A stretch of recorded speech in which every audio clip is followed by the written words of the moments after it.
Olá, pessoal, tudo bem com vocês? Vamos para a nossa conversa extra desse mês, né? Para nossa aula extra desse mês, que vai ser uma conversa, digamos assim. Vamos conversar um pouquinho sobre a história, né? Vamos conhecer um pouquinho a história de Fernão Capelo Gaivota. Sim, vamos conversar hoje sobre esse livro e sobre, ele é um livro provocativo em muitos sentidos e a ideia é fazer a gente pensar sobre algumas coisas que o Fernão nos ensina através desse livro. Bom, para começar, eu conheci esse livro na adolescência ainda, eu tinha uma cópia impressa dele encadernada, que eu acho que foi de alguma atividade dentro da Igreja Católica. Eu encontrei essa cópia quando eu fui me mudar de Guarulhos para São Paulo, e aí acabei, enfim, jogando fora, porque já nem me lembrava direito o que era, mas eu tenho certeza que eu li esse livro nessa fase aí da minha vida, da adolescência. E aí, depois, em 2020, por sugestão de um líder espiritual, ele falou desse nome de novo, eu falei, vou comprar o livro para ler. E aí, sem nem perceber, eu peguei essa versão aqui, que tem essa bolinha branca, tá vendo? Quer dizer, amarela, né? Bolinha branca. Nova edição completa, incluindo a inédita parte 4. Isso passou totalmente batido para mim em 2020, mas eu li o título e falei, bom, é esse. Maravilha.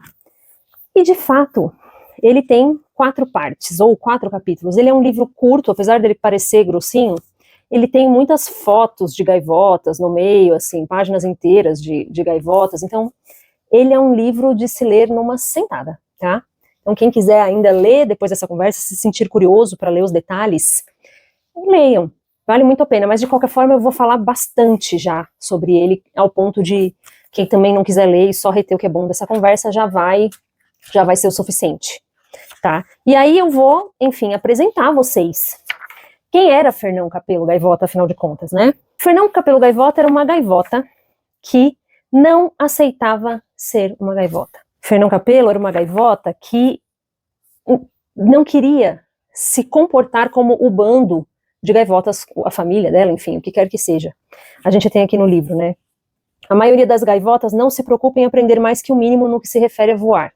E Fernão Capelo Gaivota tinha um desejo profundo de aprender a fazer acrobacias, voar em velocidades que gaivotas não voam, fazer manobras e altitudes, velocidades que gaivotas não costumam voar. Então, ele era, assim, diferente, né?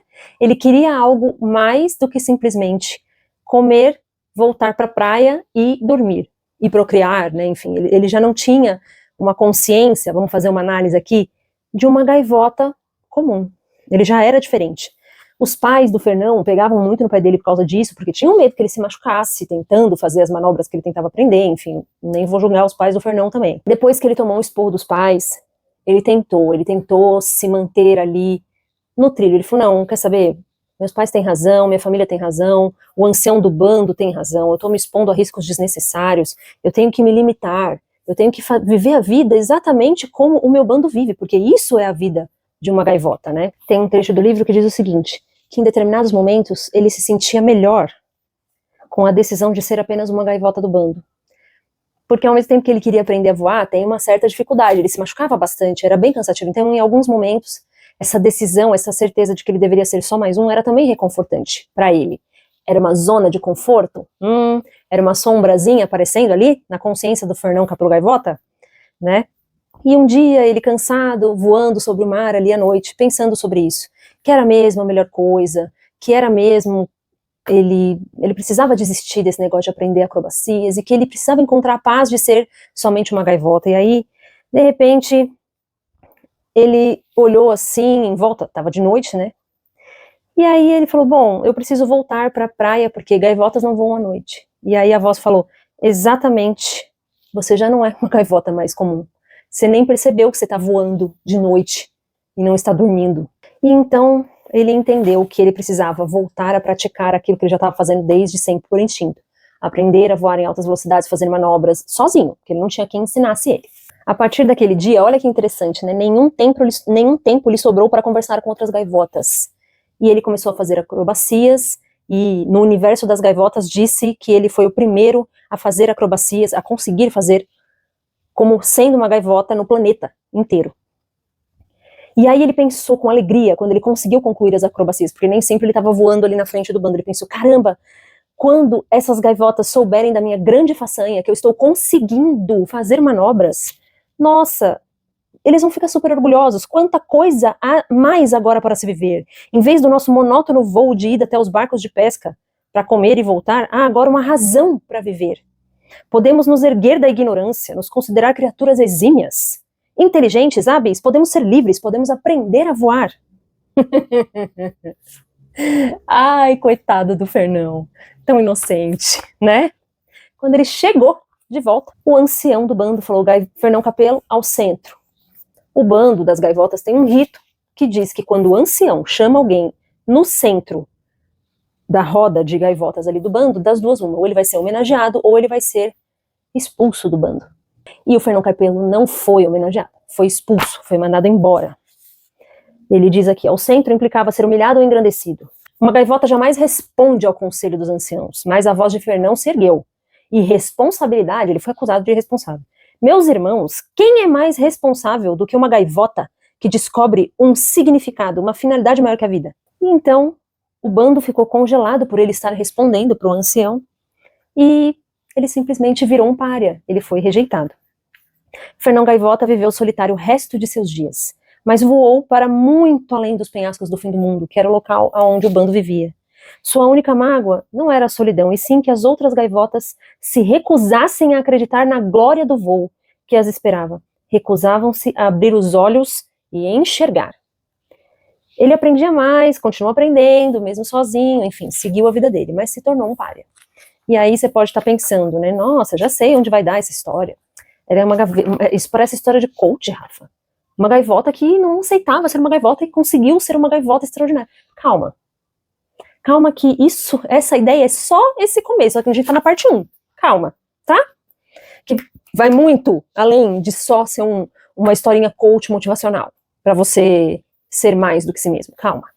O que antes fora sua esperança para o bando, porque ele tinha esse desejo dentro dele de que o bando também evoluísse junto com ele, alcançasse essa essência, né? O que antes fora sua esperança para o bando, nesse momento desfrutava sozinho, porque continuou evoluindo sozinho, né? Foi expulso, aprendeu a voar e não se arrependeu pelo preço pago. Fernão Gaivota descobriu que o tédio, o medo e a raiva são as razões pelas quais é tão curta a vida das gaivotas. E com essas limitações, longe de seus pensamentos, viveu, na verdade, uma longa vida. Ele viveu muito mais do que aqueles caras do bando. Por quê? Porque numa única vida, ele conseguiu prolongar o aprendizado, então a própria vida deu vida a ele, para que ele continuasse aprendendo e avançando naquilo que uma gaivota pode avançar, né? E aqui ele diz que as razões pelas quais a vida da gaivota é curta, medo, raiva e tédio, né? Será que isso também não se aplica a nós? Quando tudo parece sem propósito, será que o nosso próprio corpo não começa a querer se destruir? Então, um belo dia, já idoso, Fernão Capelo tem uma experiência voando. Olha só, já começou a mudar, né? Chegaram à noite e encontraram Fernão planando tranquilo e solitário em seu amado céu. Duas gaivotas que apareceram a seu lado eram puras como a luz das estrelas, e delas emanava, no ar noturno das grandes altitudes, um brilho suave e amigo. Gaivotas espirituais? Gaivotas anjos? Gaivotas ascensionadas? De que será que ele está falando? Em algum momento ele começou a fazer manobras, ele percebeu a aproximação dessas gaivotas e falou, quem será que são? Ele não se deu conta de que elas eram meio espírito, assim, né? Continuou voando, fez manobras, e as manobras que eram tão difíceis para ele, que ele levou anos para aprimorar, elas faziam com maestria e acompanhavam ele. Aí, quando ele provou o espírito delas, olha que interessante, né? Viram do que elas eram capazes de fazer, ele falou, tá, quem são vocês? E aí? Nós somos do seu bando, Fernão. Somos suas irmãs. Isso foi o que ele ouviu. As palavras foram pronunciadas em voz alta, clara e tranquila. Viemos para te levar mais alto. Vamos te levar para casa. Não tenho casa nem bando, eu sou um pária, e nós voamos agora no pico do grande vento da montanha. Além de algumas centenas de metros, não posso levar mais alto que este velho corpo. Eu já estava idoso, né? Aí uma delas respondeu, mas você pode, Fernão, porque você aprendeu. Um estudo terminou e chegou a hora de começar outro. Como havia luzido para ele durante toda a vida, e a compreensão iluminou-o naquele momento. Tinham razão, ele podia voar mais alto, e essa era a hora de voltar para casa. Fernão Capelo Gaivota subiu com as duas gaivotas brilhantes como estrelas e desapareceu em um escuro céu perfeito. Ele sim foi arrebatado, gente. Ele sim ascensionou. Ele pensou com ele mesmo, então esse é o céu? Quando chegou nesse outro lugar. Teve que sorrir para ele mesmo, quando pensou sobre isso. Ele notou, então, que o próprio corpo dele estava tão brilhante quanto daquelas 2 gaivotas que foram buscá-lo, né? Era verdade, ali estava o mesmo jovem Fernão Gaivota que sempre vivera por trás daqueles olhos dourados. Mas a forma externa mudara. Olha que interessante. Lembra da aula de hermetismo que a gente falou sobre transmutação e transformação? Primeiro ele transmutou a essência dele, né? Na verdade ele trouxe a essência para fora. O resultado disso, depois de um tempo, foi a transformação, ele transformou o corpo. Tem tudo a ver com aquela ideia que eu falei um pouquinho na última aula. Ora, com metade do esforço, pensou, consigo 2 vezes mais velocidade, 2 vezes mais desempenho do que os meus melhores dias na Terra. Ele começou a perceber que esse corpo glorioso tinha um potencial incrível. Nossa, eu tô no céu, tô num corpo glorioso, e agora tô fazendo as coisas que eu sei fazer muito mais fácil. Putz, agora sim. Só que então ele tenta fazer uma manobra num nível rápido, ou mais rápido que ele podia, e ficou um pouco desapontado, porque ele percebeu que havia um limite. Havia um limite para o que o novo corpo, ou o corpo glorioso, poderia fazer. E embora fosse muito mais rápido do que o seu velho recorde de voo em plano horizontal, ainda era um limite que exigiria um grande esforço para ser alcançado.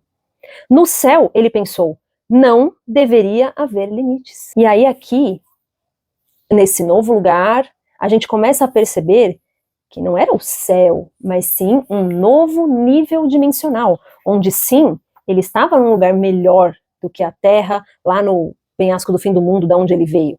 Mas ainda não era o nível supremo, vamos dizer assim, ele ainda não era perfeito, literalmente falando. E aí vocês começam a entender o quão profundo acaba sendo a historinha dessa gaivotinha sem vergonha. E aí, olha como o espírito de Fernão me emociona, porque ele repara no lugar, repara em si mesmo, no corpo, testa os limites do seu novo corpo. E aí, logo ele começa a perceber que é um lugar grande, bonito, mas por que tão poucas gaivotas? Por que tão poucas gaivotas? O céu deveria estar cheio delas, porque poucas alcançaram o nível de compreensão que ele alcançou. Essa é a explicação que ele vai ter um pouquinho mais pra frente. A dezena de gaivotas perto da praia veio recebê-lo sem pronunciar palavra. Ele sentiu apenas que era bem-vindo e que este era o seu lar. Aquele fora um dia muito importante para ele, um dia cujo amanhecer não mais se lembrava. Ele começou a ter a oportunidade de se desapegar das lembranças da terra. Olha isso. Ele sentiu o corpo cansado e adormeceu. Tá aqui, ó, uma prova de que, de fato, ele não era ainda 100% espírito, né? Apesar de já estar iluminado. Nos dias que se seguiram, descobriu que havia tanta coisa a aprender sobre voo nesse lugar quanto antes, a vida que deixava para trás. Mas com uma diferença. Ali havia gaivotas que pensavam como ele. Olha aqui, a lei de ressonância, né? Semelhante atrai semelhante. Ele lutou tanto por um padrão, por um nível, que ele ascendeu a uma outra dimensão. E nesta dimensão haviam gaivotas que queriam tanto aprender a voar, ou seja, numa linguagem metafórica, queriam se aprimorar como gaivotas, certo? O que gaivota faz? Voa, né? Que ele alcançou esse lugar. Um grupo de 10 gaivotas. É pouco, quando a gente pensa na quantidade de gaivotas, por exemplo, que tem na Terra, né? Durante muito tempo, Fernão esqueceu o mundo de onde viera, aquele lugar onde vivia o bando, com os olhos fechados para a alegria de voar, usando asas como um meio de encontrar comida e lutar por ela. Mas de vez em quando, apenas por um momento, lembrava-se. Ele tinha amor por aquelas gaivotas. Ele não sabia dizer isso com palavras ainda, mas ele amava aquele bando. E ele sofreu sim quando foi expulso por eles, né? Ele, então, é apresentado ao instrutor daquele nível dimensional, é o Sullivan. Os nomes são os melhores, né, para gaivotas. Eles se comunicavam por telepatia. Olha só, gente, é tipo uma quinta dimensão, eu acho, comparado com os estudos espiritualistas. Aí o Fernão tem muitas perguntas para fazer e ele puxa a conversa com esse Sullivan, que é o instrutor, e ele fala, olha, por que não há mais de nós aqui? Do lugar de onde eu vim havia milhares e milhares de gaivotas. Eu sei, disse o Sullivan. A única resposta que posso te dar, Fernão, é que você é uma ave em 1 milhão. A maioria de nós chegou aqui muito devagar. Passamos de um mundo ao outro que era quase exatamente igual ao anterior, esquecendo imediatamente de onde tínhamos vindo, sem nos importar se estávamos indo, apenas vivendo o momento. Você tem ideia de quantas vidas vivemos? De quantas vidas tivemos que viver antes de nos ocorrer a primeira ideia de que há mais na vida do que comer, brigar ou ter poder no bando? 1000 vidas, Fernão, 10.000 vidas. Consciência expandida. Não importa o tempo que vai levar. 1000 vidas, 10.000 vidas, milhões de anos. As coisas só melhoram quando você começa a expandir a sua consciência. Isso vale para gaivotas, segundo Fernão Capello. Vale para nós também. Aí o Sullivan faz uma anotação interessante. Você, no entanto, Fernão, aprendeu tanto de uma única vez que não teve que passar por 1000 vidas para chegar aqui. Então, ele realmente ascendeu numa velocidade mais rápida do que a média das gaivotas. Então, eles começam, claro, a fazer novas acrobacias, e o Fernão continua com esse espírito aprendiz de querer cada vez mais aprender e evoluir. Um dia, depois de muito tempo, o Fernão toma coragem de se comunicar com o ancião desse lugar, né, porque acho que ele foi tão escorraçado pelo ancião lá do outro, né, do bando dele da terra, que ele não queria nem chegar perto desse ancião. E aí esse ancião é super fofo, esse aqui, né, o Shang, ele é meio chinês, deve ser uma gaivota que evoluiu no Oriente, né, tinha contato com os caras ali, com os monges, vai saber, tibetano, enfim, nada a ver, tá, isso aí não tá no livro não, só tô falando. Ele, então, tira dúvidas com o Shang sobre aquele lugar, pergunta se era o céu. E aí ele explica que o céu é uma pessoa, é um ser perfeito. Olha isso, gente. O céu é um ser perfeito. E aí o Fernão Capello não entende muito bem, enfim. E aí esse Shang começa a trazer realmente os conhecimentos babadeiros para Fernão. Você começará a tocar... Ele fala para ele, você é um voador muito rápido, não, Fernão? Ele fala, sim, opa, eu gosto de velocidade. Você vai começar a tocar o céu, Fernão, no momento em que você alcançar a velocidade perfeita. E isso não significa voar a 1000 km por hora, ou 1 milhão, ou a velocidade da luz. Isso porque todo número é um limite. A perfeição não tem limites. A velocidade perfeita, meu filho, é estar lá. É o momento, é o eu sou, é o agora. E aí, esse Shang começa a tratar, olha que louco, né, de conceitos mentais com o Fernão Capello, gente. O novo treinamento nessa dimensão não é necessariamente de voo acrobático, é mental, é mental. E ali o Fernão Capello aprende com o Shang a se teleportar entre dimensões. Então ele aprende um negócio bem, assim, bem interplanetário, vamos dizer assim. E aí ele fala, aqui essa parte parece bem coach motivacional mesmo, tipo, olha, você tem que pensar num lugar e já se imaginar lá. E é fácil, entre aspas, pro Fernão, porque ele vê o Shang se teleportando de um lugar para o outro, então ele sabe que é possível, porque ele está vendo alguém fazer, e aí ele acata o treinamento, ele aprende a fazer também. Aí eles têm uma conversa sobre fé, que mexeu comigo. O Shang diz pro Fernão, esqueça tudo sobre fé, você não precisou de fé para voar, precisou apenas compreender o que era voar. É exatamente a mesma coisa, agora tente de novo. Tipo, quando ele tá ensinando ele, tipo, porque ele começa a achar que é uma coisa meio de acreditar, né, só que não era sobre isso, era sobre experimentar na prática. Chegou um dia, então, que o próprio Shang ascendeu, né, foi para uma outra dimensão, e ele deixa um último recado para Fernão. Fernão, continue a trabalhar no amor. E imediatamente o Fernão se lembra do seu bando, lá na Terra, com todas aquelas gaivotas. O Sullivan, que era o instrutor do Fernão, falou, não, cara, você tá maluco, você tem que continuar a sua jornada de evolução aqui. Se o Shang não tivesse aqui para te ensinar isso, tivesse voltado para onde ele veio, como que você ia aprender, tal? E aí o Fernão, você tem razão, deixa pra lá, e continuou se aprimorando, tal. Mas um dia ele falou, você quer saber? Se eu tivesse tido a oportunidade de ter conhecido o Shang quando eu ainda estava lá na Terra, aprendendo sozinho, eu teria feito mais rápido. Então eu vou voltar. Quanto mais ele praticava as lições de bondade e mais trabalhava para compreender a natureza do amor, mais ele queria voltar à Terra. Aí a gente começa a sentir um cheiro das ideias dos grandes mestres, né? A própria ideia de Jesus. Para mim, Jesus, já falei aqui em outras aulas, para mim Jesus era Deus, mas ele não deixa de ser um mestre que veio de níveis acima e desceu à Terra por amor. Fernão Gaivota nascera para se tornar um instrutor, e sua maneira de demonstrar amor era doar um pouco da verdade que conhecera a uma gaivota que pedia apenas a oportunidade de vê-la por si mesma. E então, meus amigos, ele volta. Com essas palavras, Fernão lembrou dos grandes bandos de gaivotas, se despediu do Sully e, um belo momento, corta para a terra. Francisco Coutinho Gaivota era ainda muito novo, mas já sabia que nenhuma ave jamais fora tratada com tanta dureza por qualquer bando, nem com tanta injustiça. Mais um pária, gente. Olha aí.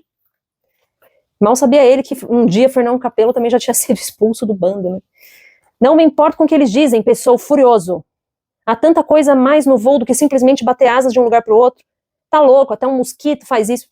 Bravão, Francisco Coutinho. Os nomes são incríveis, cara. Ai, meu Deus. De repente, uma voz se manifestou dentro da cabeça de Francisco. E mesmo que seu tom fosse suave, deu-lhe um susto. Não seja duro com eles, Francisco Gaivota. Ao expulsá-lo, as outras gaivotas apenas fizeram mal a si mesmas. E um dia elas reconhecerão isso. E verão o que você vê. Perdoe-lhes e ajude-as a compreender. Então ele vê uma gaivota branca mais brilhante do mundo planando num esforço que era quase a velocidade máxima que ele voava num corpo terreno. Planando. Planar, para quem não sabe, é o momento em que o pássaro não bate asas. E ele ficou enlouquecido. Ele falou, gente, essa ave é uma gaivota, ela brilha, lembra? Qualquer semelhança? Mera coincidência? Fernão passou por isso, mas muito tempo depois. Francisco era jovem. E então, Fernão Capello, em seu corpo glorioso, lembra que ele aprendeu a voar, a se deslocar entre dimensões? Ele voltou lá, apareceu para Francisco e disse, Francisco Coutinho Gaivota, você quer voar? E Francisco disse, quero voar. Qualquer semelhança com Jesus dizendo, você quer ser curado? Quero. Francisco Coutinho Gaivota, você quer voar tanto, mas tanto, que esquecerá o bando, aprenderá e voltará um dia e trabalhará para ajudá-los a conhecer a verdade? Epa! Opa! Quero, respondeu baixinho. Respondeu baixinho porque entendeu que nada era sobre ele necessariamente, mas sobre o que poderia ser feito através do que ele ia aprender. Nesse caso, Francisco, vamos começar com um voo, blá blá blá, e aí começou uma nova fase em que Fernão Capello, em seu corpo glorioso, começa a ensinar Francisco, que ainda estava encarnado, vamos dizer assim, ainda estava no plano da Terra. Ao fim de 3 meses, Fernão tinha mais 6 outros alunos, além do Francisco. Todos párias, todos eles, mas ainda assim muito curiosos sobre essa nova estranha ideia de voar pela alegria de voar. Fernão Capello, ao mesmo tempo que ensinava na prática as aves a voar, também já começava a falar sobre as ideias que ele aprendeu com o Chang, sobre essa ideia do campo mental, de trabalhar a mente, enfim. Ele não estava só ensinando eles a fazer os voos acrobáticos, ele já trazia algumas parábolas, né? Elas gostavam do treinamento porque era rápido e emocionante, e saciava uma fome de aprender que crescia a cada lição. Mas nenhum deles, nem mesmo Francisco, viera a acreditar que o voo das ideias poderia ser possivelmente tão real quanto o voo de vento e penas. O corpo, de uma ponta de asa a outra, dizia Fernão, algumas vezes nada mais é do que o próprio pensamento. Então, você vê que o Fernão tentava, mas haviam coisas que mesmo aqueles que estavam interessados não estavam prontos para compreender, mas ainda assim ele seguia aprendendo. Aqui eu vejo muita semelhança com Jesus, que para mim é Deus, e com outros grandes mestres que disseram coisas há milhares de anos, e até hoje a gente se esforça e estuda para compreender a imensidão daquilo que foi dito, né? Quanto mais a gente olha, às vezes, para o discurso desses grandes mestres, mais a gente encontra lições como essa que o Fernão estava dizendo ali em tempo real para eles, e eles não tinham ainda maturidade e consciência para entender, mas uma coisa de cada vez. Eles iam começar experimentando o voo, né? Passado, então, alguns dias de lição, o Fernão disse, vamos voltar para o bando. Vamos lá voar na frente do bando, vamos provar na prática como que se deve voar uma gaivota. Vamos viver isso na frente deles. Houve um momento de angústia entre os alunos porque a lei do bando diz que um pária jamais poderá voltar. Lei esta que não foi infringida em 10.000 anos. Quantos líderes, né, eu vou usar Jesus porque para mim é a maior referência, quantas regras da própria religião Jesus não desrespeitou, né? Eu sou o Senhor do sábado, ele disse certa vez, quando foi questionado sobre fazer milagres aos sábados. Isso aqui é muito semelhante, não importa a lei do bando, não importa, importa é a gente mostrar para as pessoas o que elas devem ser. Foi isso que Jesus fez também. Levou quase 1 hora para que a palavra do ancião passasse por todo o bando. Ignore-os, a gaivota que falar com um pária se tornará um pária. A gaivota que olhar para um pária transgride a lei do bando. Os anciões, conservadores, donos das leis e das regras ficaram malucos quando eles chegaram, porque eu nem preciso falar que, meu amor, né, Fernão Capello com seus alunos acrobáticos chegaram no bando, assim, praticamente que nem a Esquadrilha da Fumaça, né, já viram a Esquadrilha da Fumaça passando? Então, meu amor, fazendo todas as acrobacias do mundo, nossa, e Fernão tava no auge ali do seu dia de instrutor de voo, pousou na areia, belíssimo, chamava um dos alunos, você, faça tal isso agora, vai lá e faz na velocidade de tanto, fulano, vai e faz tal voo, e eles brilhantemente demonstravam como era para ser feito. E aí é muito legal porque aqui eles colocam algumas gaivotas do bando que está aprendendo com o Fernão Capello como gaivotas mansas, humildes, mas que sabiam executar as manobras, que se esforçaram para aprender, né? Em todas as horas, Fernão estava ali ao lado dos alunos, demonstrando, sugerindo, pressionando, orientando. Voou com eles através da noite, nas nuvens e da tempestade, pelo puro prazer de voar, enquanto o bando infeliz agachava-se. Aos poucos, à noite, um outro círculo formou-se em volta do círculo dos alunos de Fernão Capello. Gaivotas curiosas que na escuridão ficavam escutando por horas seguidas, não desejando ver outras nem serem vistas por outras e sumindo antes do amanhecer. Aqui para mim parece aquele escriba que foi conversar com Jesus na calada da noite, né? Eu quero ouvir o que você tem para falar, mas eu ainda não estou pronto para ser rejeitado pelo bando. Então, vamos com calma. Um mês após o retorno oficial ali desse dia mágico, a primeira gaivota do bando cruzou a linha e pediu para aprender a voar. Então se tornou um pássaro condenado, virou um pária, aquela mesma sequência, né? Na noite seguinte veio mais um, e esse é especial. Na noite seguinte, Virgílio Gaivota deixou o bando, veio rebolando pela areia, puxando a asa esquerda. Caiu aos pés de Fernão, ajude-me. Eu quero voar mais do que qualquer outra coisa no mundo. Venha então, suba comigo para longe do chão, vamos voar. Mas você não entende, Fernão, a minha asa. Não posso mover a minha asa.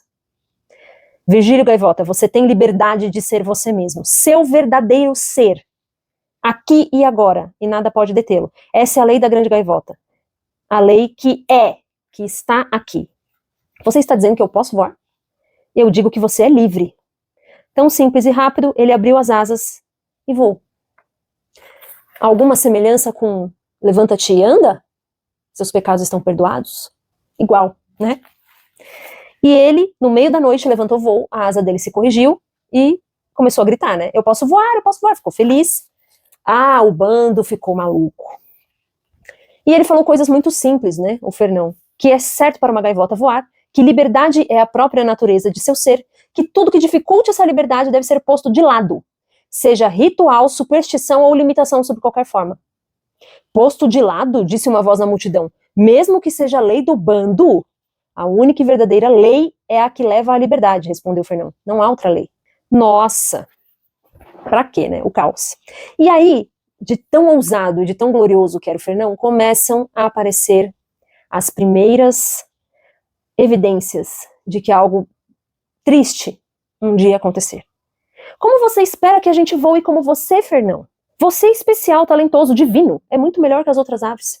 Tudo bem? Olhem para o Francisco, Teseu, Jude, tem várias gaivotas. Eles são também especiais, talentosos, divinos. Não são mais do que vocês e não mais do que eu. A única diferença é que eles começaram a compreender o que realmente são e praticar isso. Os alunos, menos Francisco, mexeram-se constrangidos. Não haviam compreendido ainda que era isso que eles estavam mesmo fazendo. Vivendo, sendo a essência de uma gaivota. A multidão começou então a aumentar. Todos os dias alguém vinha questionar, idolatrar ou escarnecer. O Fernão então começou a ser comparado com o filho da grande gaivota, algo divino inalcançável ou demônios. Qualquer coincidência, não vou nem falar mais, né? Outros ensinamentos começam a surgir para esses que são mais próximos. Os discípulos de Fernão, eu não entendo como você consegue amar um grupo de pássaros que estava tentando te matar até pouco tempo atrás. Ô Francisco, a gente não ama isso não que eles estão fazendo. Eu não amo ódio e maldade. A gente tem que praticar é ver a gaivota autêntica, o bem em todas elas, e ajudá-las a ver isso em si mesma. É divertido quando a gente pega o jeito da coisa. Olha o nível de consciência que Fernão chegou. E aí, chegou o momento do próprio Fernão ir embora, né? Porque ele é um ser em evolução. Ele dá a entender que o Francisco será o próximo líder desse bando, desses primeiros alunos. E aí o Francisco fala, eu liderando? O que você quer dizer com isso, liderando? O instrutor aqui é você não pode ir embora. Não parece Pedro falando? Como assim morrer, Senhor? Não, o Senhor não vai morrer, né? Quando aquela cena clássica, quando Jesus fala, vai de retro, Satanás? Pois é. Não posso? Você não acha que não há outros bandos, outros Franciscos que precisam mais de um instrutor do que este, que já está aqui a caminho da luz? Eu, Fernão, sou uma gaivota comum e você é o filho da última gaivota, da gaivota divina, é isso? Fernão suspirou e olhou para o mar. Vocês não precisam mais de mim aqui. Você precisa continuar a descobrir a si mesmo, um pouco mais todos os dias. O Francisco Gaivota Real, ele é o seu instrutor, o seu eu superior, né? Olha só. E Fernão, então, acende e não volta mais. E aqui acabava a parte 3. Já era um livro bem interessante, né? Mas o Richard Bach, quando escreveu, eu acho que ele meio que canalizou esse livro, sabe? Vou ser bem sincera. E ele escreveu com as 4 partes. Mas ele achou que a 4ª parte era muito polêmica. E aí ele deixou de fora do livro original. E aí, em 2013, ele sofreu um acidente, quase morreu, teve uma experiência espiritual. E ele foi cobrado a incluir a parte 4 no livro. E a parte 4 diz o seguinte: por alguns anos depois que Fernão Gaivota foi embora das praias do bando, não havia sobre a terra um grupo de aves mais esquisito que aquele, por alguns anos. Na verdade, muitas delas tinham começado a compreender o que ele tinha dito, e era tão comum ver uma gaivota jovem voando de cabeça para baixo e praticando loops, quanto uma ave mais velha se recusando a abrir os olhos da glória de voar. Francisco Coutinho Gaivota e os outros alunos partiram em jornadas missionárias, propagando as lições e técnicas de voo. Eventos extraordinários aconteceram, a curva de aprendizagem de uma gaivota altamente motivada ultrapassava o topo de qualquer gráfico, e vez ou outra havia alunos que superavam até os limites com tanta perfeição que desapareciam da face da terra, muito limitada para abrigá-los. Do mesmo jeito que aconteceu com Fernão. Coisas maiores que mim vocês farão? João 14, olha. Foi uma época de ouro, bandos de gaivotas abrindo caminho. Até Francisco, com o intuito de tocar aquele que tocara Fernão Capelo, uma ave que começaram a considerar divina. De nada adiantou a insistência de Francisco, repetindo, sem parar, que Fernão tinha sido uma gaivota igual a todas as outras, que aprendera da mesma forma como todas poderiam aprender. Agora começa a ficar triste. Elas ficavam atrás dele o tempo todo, do Francisco, para tentar saber as exatas palavras de Fernão, conhecer seus mínimos gestos e descobrir os ínfimos detalhes da vida dele. Houve um tempo em que as aves se interessavam em praticar a mensagem, treinar, voar mais rápido e mais livres, e mais gloriosas no céu. Agora, porém, arranjavam um jeito de driblar o trabalho árduo, voltando os olhos levemente esbugalhados para as lendas em torno de Fernão, como se ele fosse um ídolo de fã-clube. Senhor Francisco, todos nós, de fato, somos uma ideia da grande gaivota, ou todos nós somos, na verdade, uma ideia da grande gaivota? Quais foram as palavras que o grande Fernão disse? Por favor, me chamem só de Francisco, não de senhor. Eles chamavam o Fernão Capelo de magnífico Fernão. E que diferença faz se ele usou uma ou outra palavra? As duas estão corretas. Somos uma ideia da grande gaivota. Não faz diferença. E aí eles começavam, mas que cor eram os olhos do magnífico Fernão? Não sei, esqueça os olhos dele. Tanto faz, ele tinha, sei lá, olhos roxos. Que importância isso tem? O que ele veio nos dizer foi que podemos voar e se conseguirmos despertar deste torpor e parar de ficar vagando na praia discutindo a cor dos olhos de alguém. Com o passar dos anos, as aulas sofreram transformações. De extensos e sublimes poemas em pleno voo, para comentários sussurrados aos ouvidos antes e depois dos treinos sobre os hábitos de Fernão, e declamações intermináveis e difíceis de entender sobre o grande divino na areia. Nenhum voo jamais foi tentado por uma única ave. O que é mais triste do que isso? Me fala. Francisco e os outros alunos de Fernão, cada um por sua vez, ficaram ora perplexos, ora firmes e convictos, e furiosos com essa transformação, embora se sentissem incapazes de impedi-la. Eles eram homenageados e, pior ainda, venerados. Contudo, as aves não lhes davam mais ouvidos, e um número cada vez menor praticava o voo. Aos poucos, os primeiros alunos foram morrendo, deixando para trás corpos inertes e gelados. O bando, depois de confiscar os cadáveres, se reunia em torno deles e realizava grandes cerimônias fúnebres em que todos choravam, enterrando-se sob as camadas de cascalhos. Toda vez que uma pedrinha miúda era depositada sobre a outra, ouvia-se um sermão arrastado e lacrimoso, pronunciado por cada uma das aves mortalmente soturno. Os montes de cascalhos viraram santuários. E passou a ser exigido que cada gaivota que almejasse a essência, o ritual de depositar uma lasquinha e, na passagem, proferir algumas palavras pesarosas. Ninguém sabia mais o que era a essência. Contudo, acreditava-se ser uma coisa tão séria que nenhuma gaivota se atreveria a perguntar nada a respeito, por receio de ser considerada burra. Afinal, todo mundo sabe o que é a essência. O que vocês estão pensando dessa conversa? Coach motivacional. Que tudo se perdeu, que o trabalho de Fernão não adiantou nada, né? Francisco foi o último a morrer. Aconteceu entre uma longa e solitária sessão do mais puro e belo voo que já fizera. O corpo dele evaporou-se no meio de um rolamento vertical lento, que era a especialidade de Francisco. Tá no livro, eu não vou entrar nesses detalhes. Quando ele sumiu, não estava depositando cascalho nem refletindo sobre a essência, ou seja, quando ele transcendeu, quando ele evoluiu. Ele estava se dedicando à perfeição do próprio voo. Quando Francisco não apareceu na praia na semana seguinte, ou seja, sumiu sem nenhum aviso. O bando entrou em estado de choque, mas depois se reuniram, discutiram e chegaram à conclusão sobre o que provavelmente acontecera.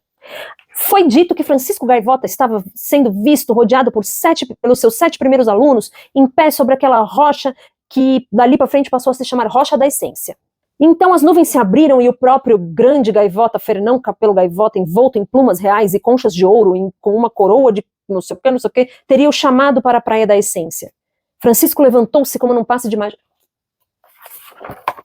Mitificaram o Fernão e agora já mitificaram o Francisco. E isso cria uma distância real da prática que eles ensinavam. Foi assim que a pilha de cascalhos da Rocha da Essência, em sagrada memória Francisco Gaivota, se transformou no maior monte de pedrinhas do litoral de qualquer lugar da Terra. Outras réplicas da Rocha da Essência foram erguidas por todos os lados. Todas as tardes de terça-feira o bando caminhava até o santuário e formava círculos para ouvir os milagres de Fernão Capelo e seus divinos alunos talentosos. Ave nenhuma levantava voo, a não ser que fosse mesmo necessário. E nesses casos foram inventadas regras bem incomuns. Como sinal de prestígio, aves mais prósperas começaram a carregar ramos de árvores. Quanto mais pesado o ramo, mais atenção a gaivota recebia do bando. O símbolo dos ensinamentos de Fernão passou a ser um cascalho liso. Depois de um tempo, porém, qualquer pedra velha servia. Era o pior símbolo possível para uma ave que tinha retornado para ensinar a alegria de voar, mas ninguém parecia perceber isso. Pelo menos ninguém que tivesse importância para o bando. Opa! Em menos de 2 centenas de anos, praticamente todos os elementos da lição de Fernão foram subtraídos da prática diária, simplesmente por terem sido considerados sagrados. Portanto, muito além das aspirações das gaivotas normais, que valiam menos que um tatuí. Olha a religião ensinando você que você não presta, que você não é ninguém, que você é totalmente dependente da misericórdia. E esse pensamento não é necessariamente errado, mas ele não te incentiva a fazer a sua parte. É preciso autoconfiança, é preciso saber que você tem uma essência gloriosa também para aprender, ter coragem de se dar o trabalho de aprender a voar, né? Qualquer gaivota pensante alterava sua rota no ar, de modo a não voar de onde se avistassem os montes de cascalhos, que foram erguidos por causa do apego ao formalismo e às suas superstições daqueles que preferiam ir atrás de desculpas para o fracasso em vez de trabalhar árduo para atingir excelência. A curiosidade é que é o seguinte, passou essa geração que ritualizou Fernão Capelo e Francisco e veio uma geração, por quê? Porque a lei da polaridade é isso, quando você vai muito para um polo, depois você tem o outro polo. Passada essa geração de gaivotas que ritualizou, formalizou e sacralizou os ensinamentos de Fernão, veio uma geração que desacreditou, simplesmente concluíram que Fernão Capelo, Francisco e seus alunos nunca existiram. E eles viravam para os sacerdotes e falavam assim, então voam lá, me mostrem que vocês não falam do cara aí, botam pedrinha no cara, para o altar do cara ali, então façam como ele fez, me mostrem que isso é possível. É impossível para uma gaivota voar nessa velocidade. E essa geração ateia, curiosamente, porque se afastou dos ritos e do bando, adivinhem, começaram a querer aprender a voar, né? Antônio Gaivota é um exemplo dessa geração, a última geração de gaivotas que é descrita nesse livro. Ele se torna um niilista, ele enfrenta os sacerdotes e diz isso mesmo, Fernão Capelo nunca existiu, nem Francisco, e a gente não pode voar mais do que 80 km por hora, toda essa balela que vocês falam aí, nunca aconteceu, isso aí foi escrito por um bando de gente que não tem o que fazer, que gosta de ficar acumulando pedrinha. E um dia ele conclui que a vida de uma gaivota não vale para nada. E ele sobe num penhasco e fala, quer saber, eu não quero viver mais, eu posso morrer. E ele se joga do penhasco e ele decide que ele não vai bater as asas, ele vai dar de cara com o mar. E qual a semelhança com as gerações mais novas, né? E aí, quando ele faz isso, ele vê uma gaivota passando. Sim! E aí ele desiste de rachar o coco no mar, porque fica curioso que gaivota é aquela que passou voando a mais de 300 km por hora. E aí uma nova geração, livre dos ritos do bando, começa a ser impactada pela mensagem de Fernão de novo. Essa é a ideia que o livro dá no finalzinho, onde esse Antônio Gaivota claramente vai atrás dessa gaivota que passou voando rápido e começa a interagir com ela. A gaivota não é uma gaivota gloriosa, ela se chama Fernando, é da geração dele, ela tá viva. Ele decidiu que ele ia testar o que os mitos estavam dizendo. O Antônio, infelizmente, era depressivo, mas porque viu alguém fazendo, creu que era possível e desistiu de ser uma gaivota. Gente, é muita coisa. É muita coisa, né? Eu tentei trazer aqui para vocês, veja, são muitas nuances. Era uma gaivota que não queria ser só gaivota, que aprendeu a ser mais do que isso, que ascendeu, que amou o povo de onde veio, que voltou para mostrar para eles que era possível e que impactou poucos, e que esses poucos impactaram muitos. Eles foram sim expulsos do bando, nunca foram aceitos pela sociedade, isso daí tá muito claro na sociedade deles, né? E aí quando a sociedade deles não conseguiu mais rejeitar a gloriosa vida que eles tinham, o comportamento exemplar muito superior a tudo que se tinha, eles foram morrendo e foram sendo deidificados. E aqui não é um convite para a gente achar que Jesus não era Deus, ou que Buda não era Deus para você, ou que sei lá o que não é Deus. Se você tem um Deus na sua vida, o convite é te fazer pensar por que é que esses deuses vieram para a Terra como humanos. Esse é o convite, não foi para te fazer ficar apenas no amém, aleluia, amém, no axé. Não foi, né? Para quem é de axé, axé. Ou em outras religiões, sei lá quais são os termos. Não foi para ficar só nisso. Eles vieram ensinar, todos, né? Eu posso falar de Jesus e muito pouco de outros. Todos os líderes sob os quais foi se fundada a religião, até Jesus não fundou uma religião, Buda, não tenho certeza, mas também acho que não fundou uma religião. Outros, já não posso entrar em detalhes se fundaram pessoalmente ou não uma religião, mas todos ensinavam maneiras de viver. Ensinavam a voar. É gaivota? Eu ensino a voar. É humano? Eu ensino a ser humano. Porque a gente diz que, eu não sou santo, a gente ligou algumas coisas ao comportamento dos santos, mas o que os santos alcançam é a plena humanidade. A professora Luciana fala muito disso. Se nós fôssemos humanos, já estava bom. Porque Jesus não era um semideus, meio homem, meio Deus. Ele era 100% homem. E para mim, sou cristã, 100% Deus também, que se despiu dessa glória e se tornou 100% homem. Logo, ele veio para provar que era possível ser humano. O que ele fazia era humano, tanto que ele mesmo disse, vocês podem fazer até coisas maiores do que eu fiz. E aí, quando alguém consegue ver a Deus. Então, o grande aprendizado da história de Fernão Capello, para mim, foi, eu preciso viver a minha essência. Eu não tenho certeza se ela serve para todo mundo, mas ela serve para mim. Eu preciso viver, eu não vou conseguir ser uma gaivota comum. Eu vou ter que aprender a voar, isso vai me custar muito esforço. Mas eu já sei que viver a vida monótona e comum que a sociedade, que o bando espera, também não vai me fazer bem.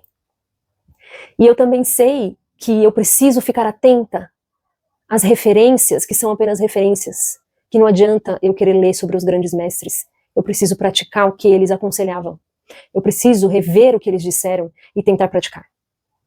Porque só acender vela, bater cabeça, tomar hóstia, tomar um passe, pedir a bênção, sei lá, não vai resolver.